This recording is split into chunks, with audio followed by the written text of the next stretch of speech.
The NBA is without a doubt the most competitive basketball league in the entire planet. However, there's been multiple incidents that have made fans question the genuine competition on it and suspect whether there's been a hidden black glove helping different sides to favor league's interests. Join us now as we take a look at the 10 most rigged moments in NBA history.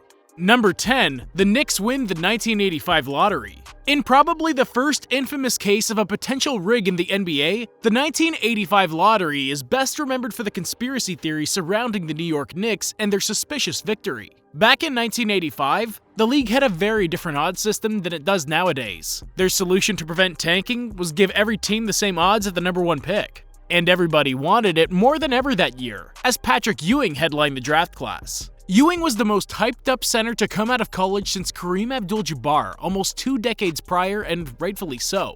Due to all the hype surrounding him, it's believed the league office wanted Ewing to land on a big-market team. So when the New York Knicks won the 1985 lottery, this raised a lot of concerns over the event's legitimacy. Then NBA Commissioner David Stern, a New York native, allegedly bent the corner of the envelope that included the Knicks logo so he could easily identify it when grabbing it. Another version of the theory states that the Knicks envelope was put inside a freezer up until the moment they were brought on stage. Either way, Stern never admitted to rigging the lottery, and if that actually was the case, Stern made sure to carry it to the grave.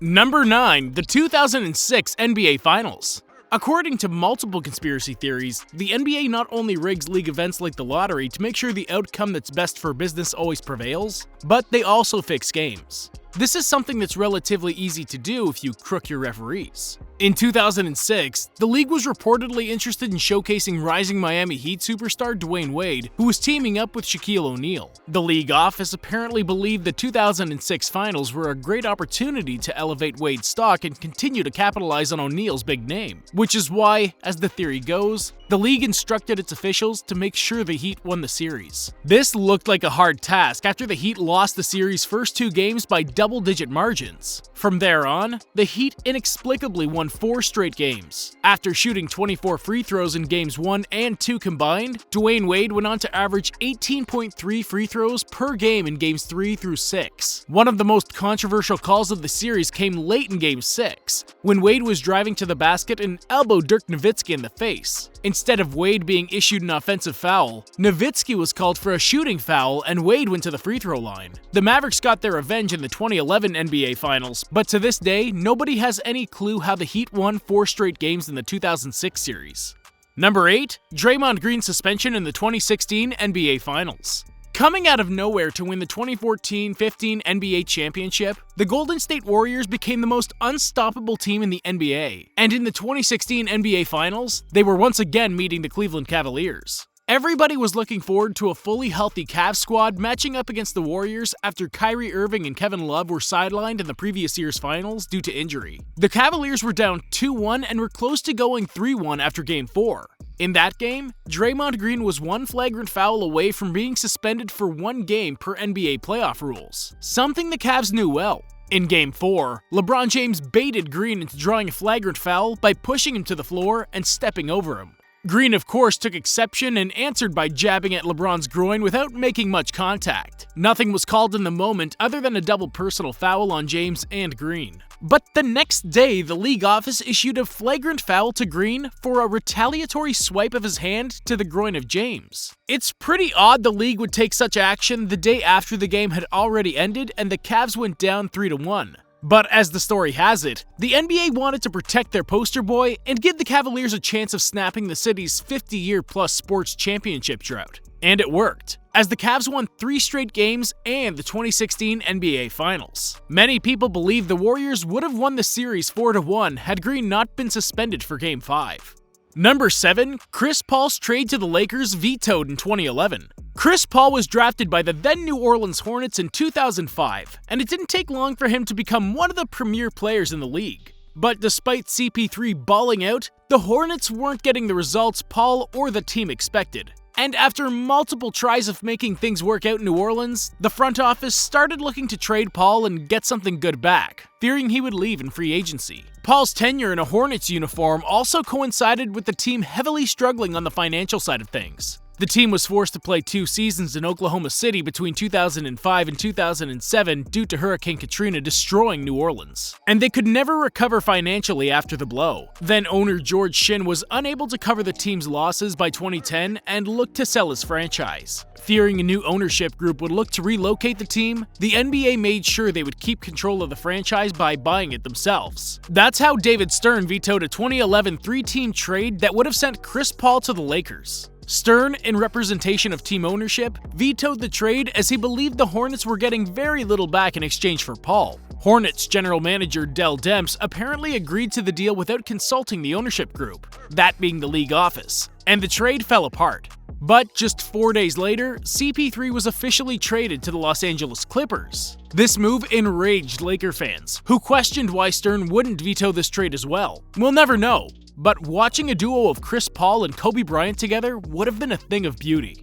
Number 6, the New Orleans Hornets win the 2012 lottery. Did you think that's where the Hornets story ended? It turns out there's an even more obscure continuation. The league remained in control of the Hornets franchise through early 2012, as the team continued to struggle both financially and on the court. Stern had previously said the league wasn't in any rush to sell the team, but it had been almost 2 years since they had bought it. The Hornets were finally sold to Tom Benson on April 2012 after lengthy discussions, and he was committed to keeping the franchise in New Orleans, a key part of the league's agreement to sell the team to him. But did the agreement also include the first pick in the 2012 NBA draft? On May 30th, just a month and a half after Benson acquired the Hornets, the team won the lottery and the Anthony Davis sweepstakes despite only having a 13% chance of winning, the 4th best odds. This prompted rumors about Stern once again possibly rigging the NBA draft lottery to sweeten the league's deal with Benson. But as was the case with the Knicks in 1985, we'll never really know. Number 5, the 2002 Western Conference Finals.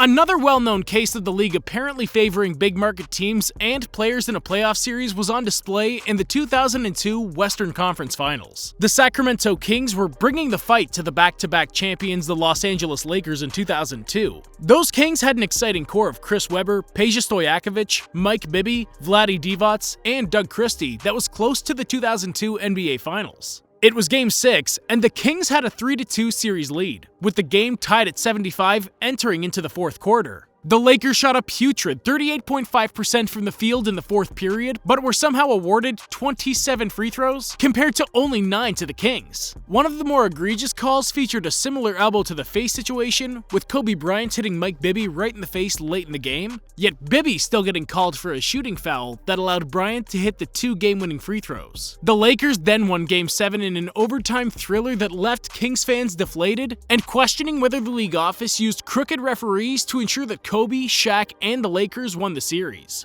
Number 4, Michael Jordan's 1998 NBA Finals infamous shot.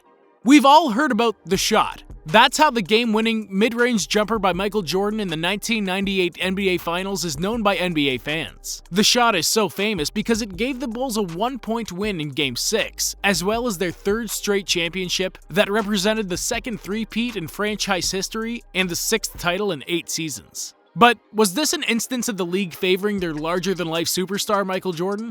The Jazz had a 3-point lead in Game 6 with about 1 minute remaining in the 4th quarter. But with just 40 seconds left on the clock, Jordan scored a layup to cut the Jazz's lead to 1. Utah then decided to feed Karl Malone and let him go to work on offense. But the mailman was stripped by Jordan. The Bulls had the last possession and gave the ball to their best player. MJ stood atop the 3-point line, dribbled to his right, then crossed over left before draining the game-winning jump shot. But few people mention that when Jordan crossed over Byron Russell before hitting the shot, he actually pushed him, which should have been called an offensive foul. The Bulls would have had to return to Chicago for a Game 7 and history might have been different. But it was probably better for the league to protect Jordan and not put the Bulls' last dance season in jeopardy.